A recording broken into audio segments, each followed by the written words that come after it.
120 secondes de tech vous est présenté par Moncarnet. C'est l'édition du mardi 19 août. La plateforme Microco veut relancer le format des mini-séries dramatiques verticaux, là où Quibi avait échoué il y a déjà 5 ans. La start-up compte s'appuyer sur l'IA pour réduire drastiquement les coûts de production et offrir des séries courtes adaptées au mobile. L'entreprise promet des épisodes rythmés et avec des intrigues lancées en quelques secondes seulement. En Chine, les microdramas représentent déjà plus de 7 milliards de dollars en revenus.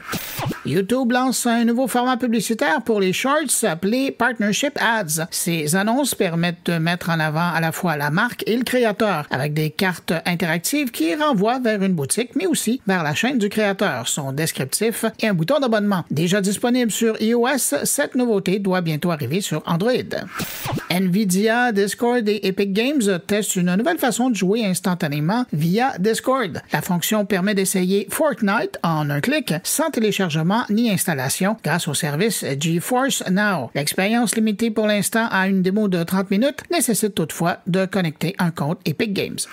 Le grand patron d'OpenAI, Sam Altman, affirme que l'entreprise veut ajouter du chiffrement à ChatGPT, d'abord pour les conversations temporaires. L'objectif est de protéger les données sensibles que les utilisateurs partagent, notamment dans le contexte d'usages médicaux et juridiques. Un sondage mené par Google Cloud et Harris Poll révèle que 87% des développeurs de jeux utilisent déjà des agents d'IA dans leur travail. Près de 97% estiment que l'IA est en train de transformer l'industrie, notamment en accélérant les tests de jeux, en facilitant la traduction et en améliorant la génération de code. Toutefois, des inquiétudes persistent concernant la propriété des données et des contenus générés par l'IA.